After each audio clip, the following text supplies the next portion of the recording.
हालांकि आपसे हमेशा लोग रक्षा क्षेत्र में हम कितने मजबूत हैं ये पूछते होंगे, लेकिन एक डेटा अगर मैं यहाँ व्यूअर को और आपको दोनों को सर बताऊं कि क्रूड ऑयल का स्टॉक हमारे पास कितना है। हालांकि बहुत से ऐसे देश हैं जिनसे भारत की स्थिति बड़ी अच्छी है, खासकर हमारे जो पड़ोसी मुल्क हैं उससे, लेकिन बाकी जो दुनिया की तैयारी है वो भी हमसे, कहते हैं ना, मैं शेर तो सवा शेर, तो सवा शेर वाले देश भी हैं।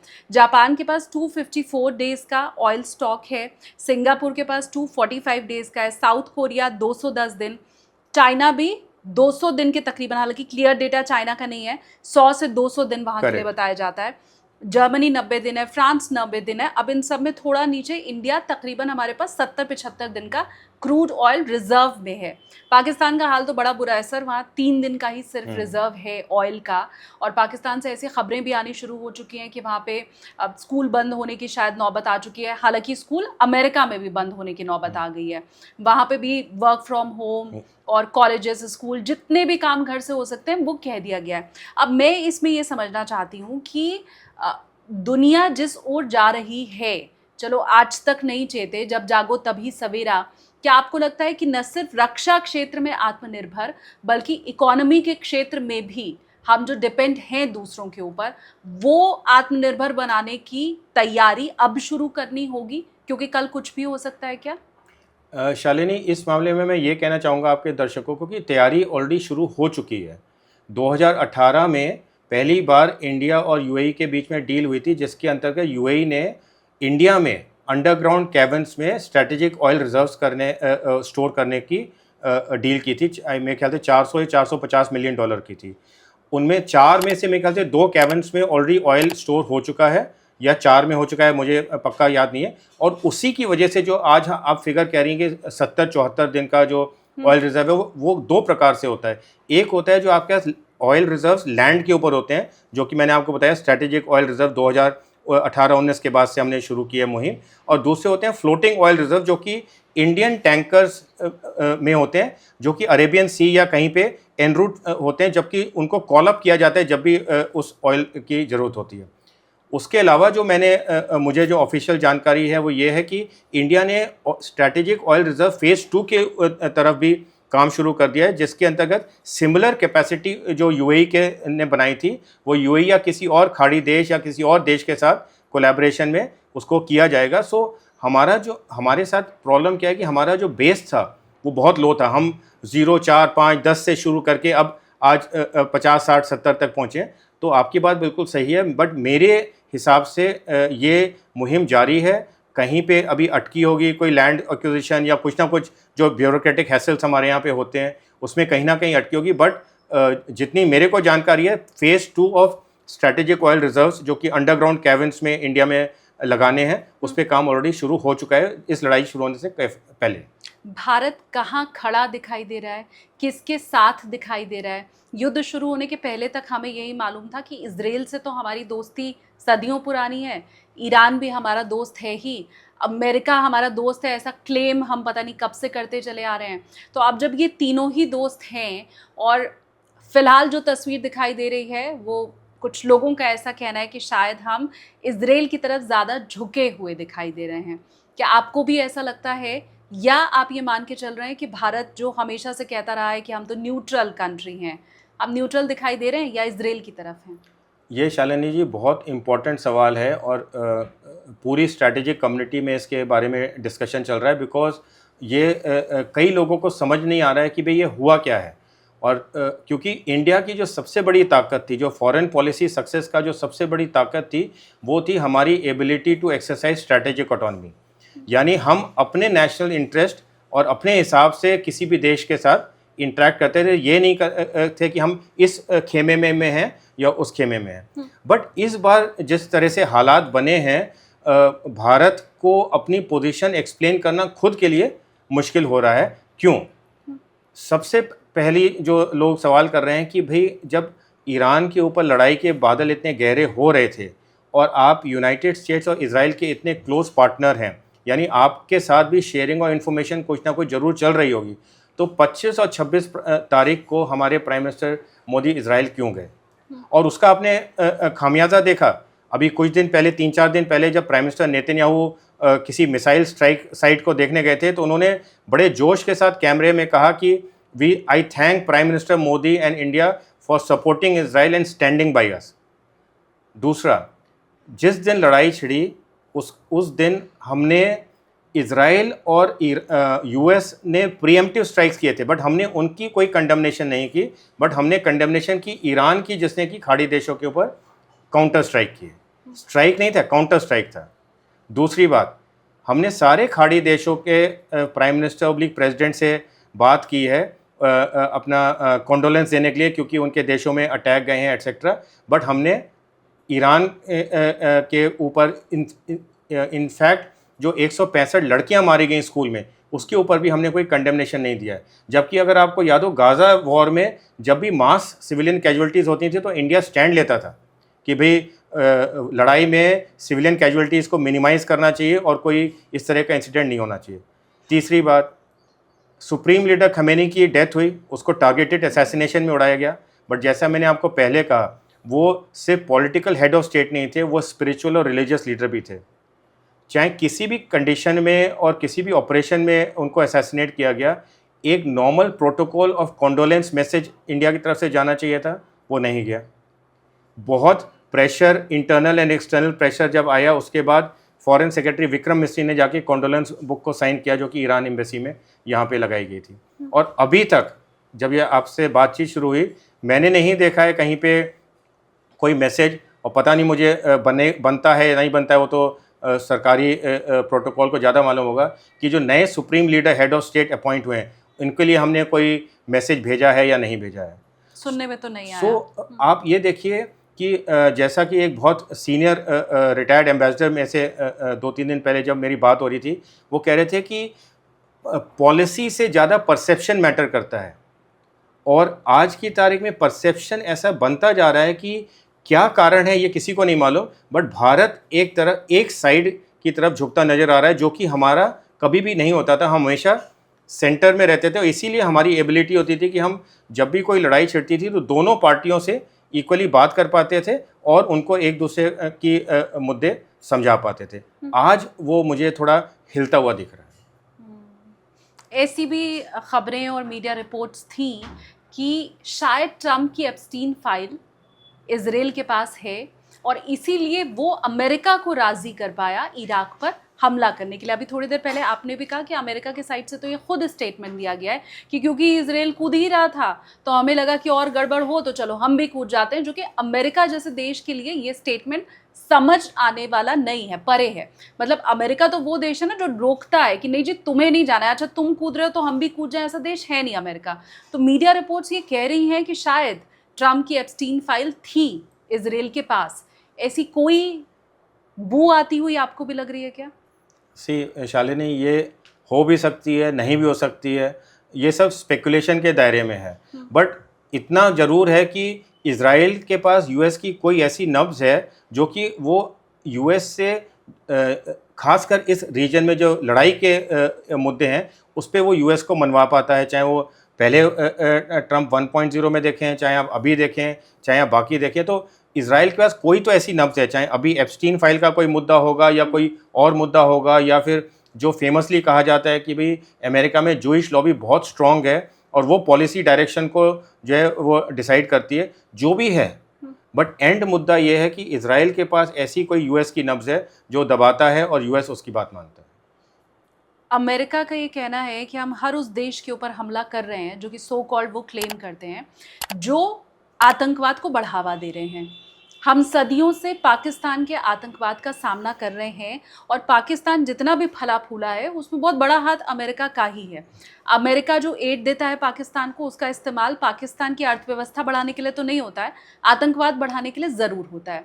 तो वो कौन सा चश्मा चढ़ा हुआ है अमेरिका की आंख पर कि उसको इराक का आतंकवाद दिखाई देता है, ईरान का आतंकवाद दिखाई देता है, पाकिस्तान का आतंकवाद नहीं दिखाई देता, घाटी में जो पाकिस्तान फैला रहा है आतंकवाद वो नहीं दिखाई देता। बिल्कुल सही बात है, और ये बहुत सालों से ये सवाल चल रहा है, ये मुद्दा चल रहा है कि भाई पाकिस्तान में ऐसी क्या चीज़ है जो यूएस उसको कभी भी हमेशा बचाता ही है, और हमेशा जब वो डूब रहा होता है तो उसको तिनके का सहारा देता है। बट ये जानते हुए भी कि भाई वो ग्लोबल हब ऑफ टेरर है, वहीं पे सारे जो है टेररिस्ट तंजीम जो है फलती फूलती हैं।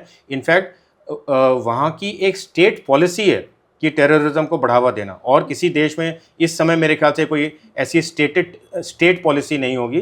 तो उसके बावजूद ये कर रहा है। तो मैं सिर्फ उसके लिए यही कह सकता हूँ कि पाकिस्तान हमेशा यूएस के लिए एक स्ट्रेटेजिक हेजिंग के रूप में एक बहुत यूज़फुल देश रहा है। चाहे वो अफ़गानिस्तान की लड़ाई थी तो पाकिस्तान यूज़फुल था।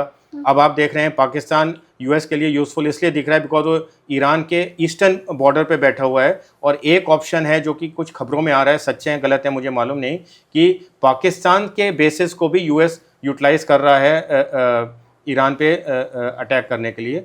तो पाकिस्तान की एक यूटिलिटी है, एक न्यूसेंस वैल्यू है जो यूएस के एक स्ट्रैटेजिक एम्बिट में उन्हें बहुत यूज़फुल दिखती है कि भाई इसको उतना ही ऑक्सीजन देते हैं पाकिस्तान को जितना कि वो जिंदा रह सके। बहुत ज़्यादा बढ़ावा भी नहीं देते हैं, बस इतना रखते हैं कि वो फ्लोट करता रहे और डूबे ना।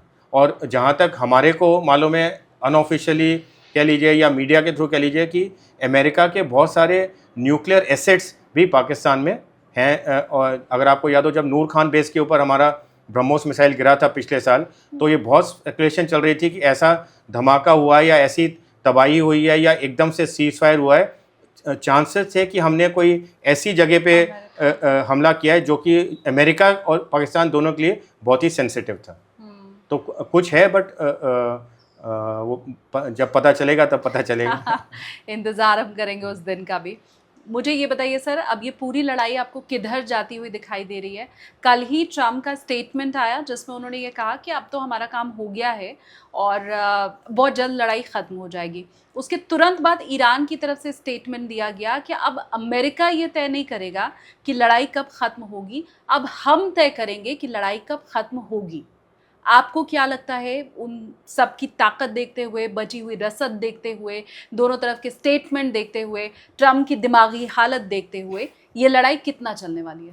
देखिए शालिनी, मैंने जब ये लड़ाई शुरू हुई थी तो मैंने 7 मार्च का मार्कर दिया था एज अ की इन्फ्लेक्शन पॉइंट, कि अगर 7 दिन में ईरान घुटने पे नहीं आता है, उसका रजीम कोलैप्स नहीं करता है, तो ये लड़ाई धीरे धीरे ईरान के फेवर में कन्वर्ट होना शुरू हो जाएगी। बिकॉज जो एक मिलिट्री या कॉम्बैट स्टेमिना होता है वो इज़राइल और यूएस में उतना नहीं था शुरू से ही कि वो इतनी लंबी लड़ाई लड़ पाएंगे। अब अगर हम उसमें मिसाइल के नंबर्स और मैथ्स की बात करें, वो पूरे मीडिया में, पेपर में, सोशल मीडिया में, सभी जगह सभी को मालूम है कि पैट्रियट मिसाइल्स की जो तादाद है वो लगातार उनकी ख़त्म होती जा रही है। उनके थर्ड सिस्टम के जो मिसाइल्स हैं वो ख़त्म होते जा रहे हैं। उनके जो 5 के मेन रेडार थे वो उनको उड़ा दिए। तो एक कॉम्बैट स्टेमिना जो कहते हैं हमारी फ़ौजी भाषा में, वो उनका हमेशा लिमिटेड था कि इस विंडो में अगर हमने अपना ऑब्जेक्टिव अचीव कर लिया तो ठीक है, वरना फिर मुश्किल है। और ये कई रिपोर्ट्स में आया है, अमेरिकन मीडिया में भी, कि पेंटागन ने पहले ही आगाह किया था कि हमारे पास जो रिसोर्सेज हैं वो इतने ही हैं कि हम लंबी लड़ाई नहीं लड़ पाएंगे। जहाँ तक ईरान का सवाल है, पहले ईरान 2-3 दिन पहले जो है खबरें आ रही थी कि भाई अगर हमारे शर्तों पे सीज़ फायर होगा तो हम उसको मंजूर करेंगे, हम कभी भी लड़ाई में नहीं आना चाहते थे, तो अगर अमेरिका या इज़राइल बात करेंगे तो हम आएंगे। बट अभी एकदम से चेंज क्यों हुआ है?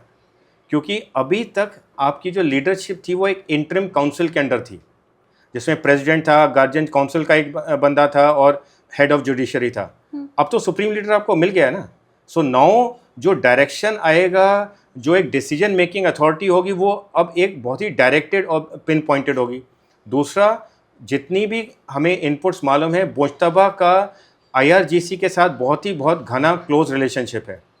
और अगर सुप्रीम लीडर और आईआरजीसी बिल्कुल क्लियरली एक मुद्दे को देखते हैं तो ये लड़ाई किसी भी हद तक जा सकती है। और हर दिन, जैसा मैंने पहले कहा, हर दिन लड़ाई का जो आगे बढ़ता है वो सभी के लिए, पूरे रीजन में और ख़ासकर भारत के लिए एक मुसीबत का टाइम और आगे बढ़ता जा रहा है। हमने पीछे जो इतनी लड़ाई ट्विटर के ऊपर देखी, हर कोई ये कह रहा था कि ईरान का वो जहाज़ जो भारत आया हुआ था, मिलन 2026 था, राइट, उसमें हिस्सा लेने के लिए आया हुआ था। कुछ लोगों का कहना है कि everything is fair in love and war, तो अमेरिका की तरफ से जो हमला किया गया उस जहाज़ के ऊपर वो इंटरनेशनल वाटर पे था। वहीं दूसरी तरफ कुछ लोगों का ये कहना था कि नहीं, इंडिया को उसके ऊपर कुछ तो कहना चाहिए था, बोलना चाहिए था, या उनकी हिफाजत करना, उन अमेरिकी सैनिकों की और उस जहाज की हिफाजत करना भारत का कर्तव्य था। आप इसको किस नज़रिए से देखते हैं और सही नज़रिया देखने का क्या होना चाहिए? शालिनी, इसमें दो नज़रिए हैं और दोनों बिल्कुल अलग और डिस्टिंक्ट हैं। तो पहला हम लेते हैं लीगल और टेक्निकल मुद्दा। लीगली इंटरनेशनल वाटर्स में जब ये शिप थी और दो देशों के बीच में लड़ाई छिड़ी हुई थी, तो इंटरनेशनल वाटर्स में अगर आपने एक वॉरशिप को अटैक किया है और उसको सबमरीन के द्वारा बर्बाद किया है, तो ये with in the rules of the war आता है, जिसको आप कैसे हैं। इसीलिए मैंने कहा टेक्निकली और लीगली इसमें आप अगर चाहें तो उसको जस्टिफाई कर सकते हैं। बट जहाँ तक भारत का सवाल है, आपको दो तीन चीज़ें देखनी पड़ेंगी। पहली बात, वो शिप आपके पास एक गेस्ट के रूप में आई थी एक्सरसाइज मिलन में पार्टिसिपेट करने के लिए, जो कि एक एक्सरसाइज थी जो जिसमें नेवी कोऑपरेट करती हैं और अपने अपनी काबिलियत को डिस्प्ले करती हैं, जिसका कि हमारे प्रेसिडेंट मुर्मू ने भी उसका वो किया था, सैल्यूट लिया था।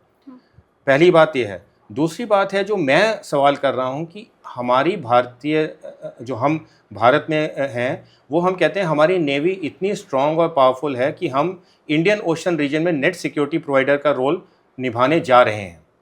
और सदर्न इंडियन ओशन रीजन, जिसमें कि श्रीलंका और उसके आसपास के एरियाज आते हैं, वो हमारा क्या है, बैकयार्ड है। साथ ही साथ अगर आपको याद हो, हमने एक बहुत बड़ा इनिशिएटिव लॉन्च किया था 2015 में, जिसका नाम है सागर, जिसका पिछली बार प्राइम मिनिस्टर जब मॉरिशस गए थे उन्होंने उसको और एक्सपेंड करके कर दिया था महासागर। बेसिकली इन दोनों मुद्दों में क्या है कि Sagar is security and growth for the entire reason.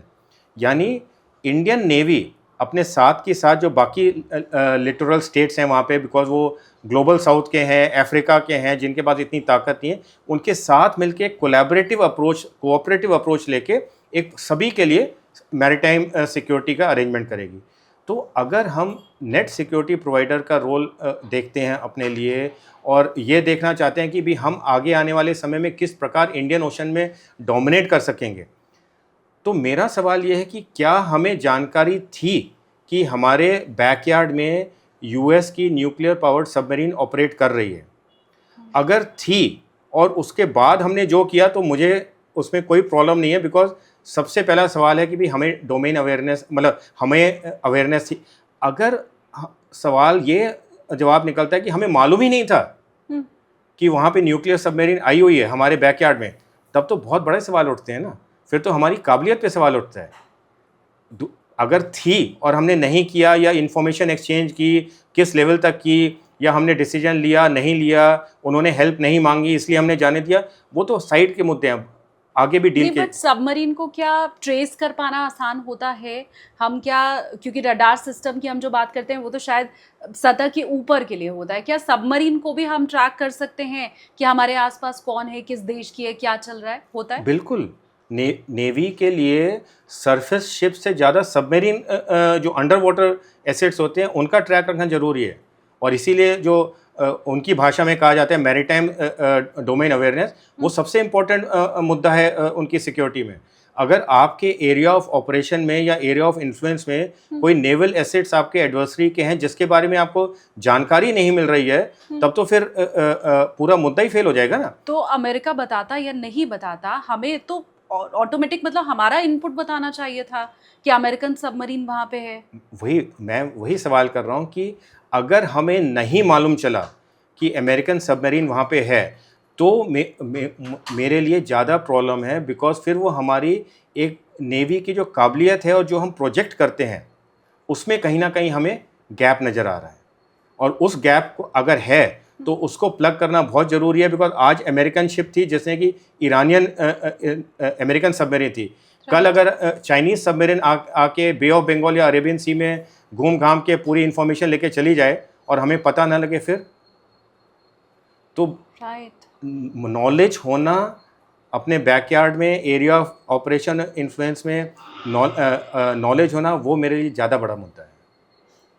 तो वो नॉलेज थी या नहीं थी, अगर मैं उसको हटा के आपसे भारत का जो रिएक्शन था या जो चुप्पी थी वो समझना चाहूँ, तो वो पॉलिटिकली कितनी ठीक थी, भारत की इमेज के लिए कितनी ठीक थी, क्योंकि हम लगातार चर्चा कर रहे हैं अमेरिकन इमेज की, तो वो भारत की इमेज के लिए और हमारी जो कूटनीति है उसके लिए कितनी सही है?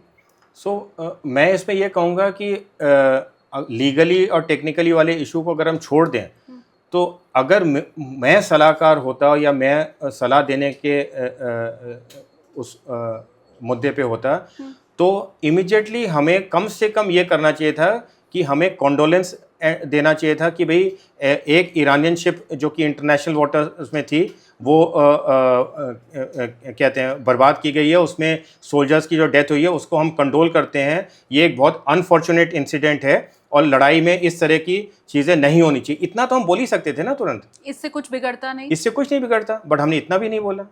अभी तक आपने कोई स्टेटमेंट देखा है जिसमें हमने सेलर्स जो मरे हैं उनका कॉन्डोलेंस किया है? नहीं किया है। तो वही बेस आप साइड लो या ना लो, वो एक लार्जर स्ट्रैटेजिक पिक्चर जो आप बना रहे हो वो वाली बात है, बट परसेप्शन जो जा रहा है वो तो बहुत गलत जा रहा है ना। एक ह्यूमैनिटेरियन ग्राउंड पे जहाँ पे हिंदुस्तान को आप हमेशा कहते हो कि India is always on top as far as humanitarian issues are concerned, इस कंडोलेंस मैसेज में क्या प्रॉब्लम थी आप बताइए? कि in an unfortunate incident Iranian ship was sunk in the international waters and so many sailors have lost their life. We condole the death of these sailors and such unfortunate incidents may be avoided towards the larger goal of peace and dialogue. Right. अब इसमें आप बताइए, इसमें ये तो neutral है ना, but कम से कम आपकी वो जाती कि यार हाँ we are sensitive to what is happening in our neighbourhood. और ये भी, और जैसा आपने इसके पहले कहा कि 165 बच्चियां जब मरती हैं हमने तो नहीं दिया, उनके लिए भी हमने कोई सांत्वना संदेश नहीं तो भेजा। मुझे समझ नहीं आ रहा कि भाई हमारे यहाँ पे हो क्या रहा है इस समय, बिकॉज 2025 तक मैंने इसके बारे में लिखा था कि 2025 में जिस तरह से हमने एक स्ट्रैटेजिक रिजॉल्व दिखाया हर मुद्दे के ऊपर, यूएस हमें परेशान करता रहा टैरिफ लगा लगा के, प्रेशर डालता रहा कि रशियन ऑयल आप बंद कीजिए, हर तरह की उसने प्रेशर टैक्टिक्स लगी, बट हम झुके नहीं। हम त्यानजिन में जाके जो है एससीओ समिट में चाइनीज़ प्रेसिडेंट से भी मिले, रशियन प्रेसिडेंट से भी मिले।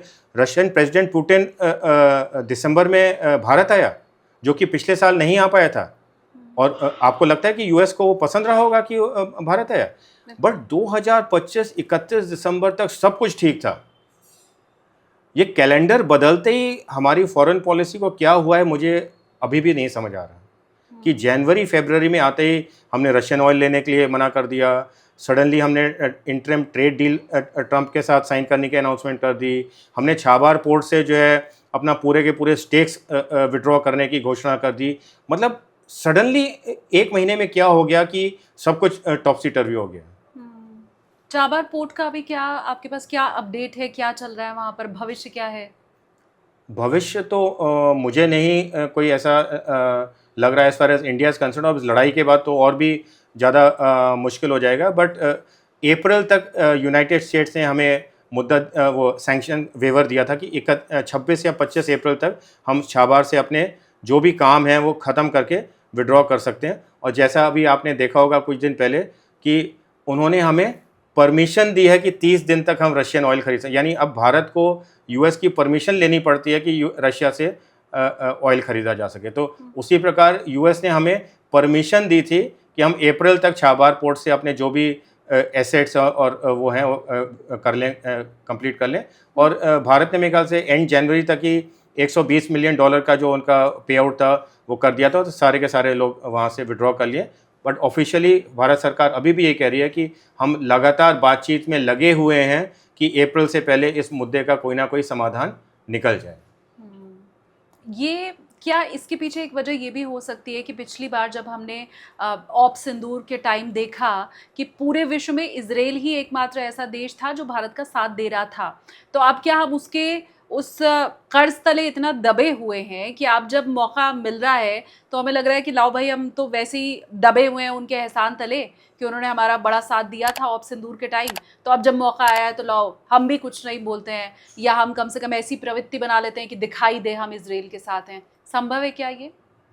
हो सकता है, मुझे नहीं मालूम, क्योंकि क्या सोच पीछे चल रही है इसके बारे में तो मैं और आप सिर्फ स्पेकुलेट कर सकते हैं। राइट। बट मैंने आपको वो बताया जो दिख रहा है सामने, और जो दिख रहा है सामने वो एक बहुत गलत पिक्चर दिखा रहा है। और आई होप कि जो पिक्चर वो दिखा रहा है वो सही ना हो, और एक्चुअली भारत की जो फॉरेन पॉलिसी है वो अभी भी क्लियरली स्ट्रेटेजिक ऑटोनॉमी पे फाउंडेड है। Thank you so much sir, क्योंकि आज का जो पॉडकास्ट था वो स्पेशली हमने इंडिया सेंट्रिक रखा है। बाकी मुल्कों पर क्या असर पड़ेगा, उम्मीद मैं करती हूँ कि इससे बाकी लोगों को भी थोड़ी क्लैरिटी हुई होगी। अब तक मैंने जितने भी पॉडकास्ट किए हैं सर, उसमें हमने ढूंढने की, समझने की कोशिश की है कि ये हुआ क्या, या अमेरिका किस ओर जा रहा है, भारत पर कितना इम्पैक्ट पड़ेगा, ये बहुत क्लियरली आपने समझाया भी। हमारी जो पॉलिसीज़ हैं, जो कूटनीति है, उनके ऊपर भी डिटेल में आपसे चर्चा हुई। Thank you so much sir. Thank you Shalini, always a pleasure.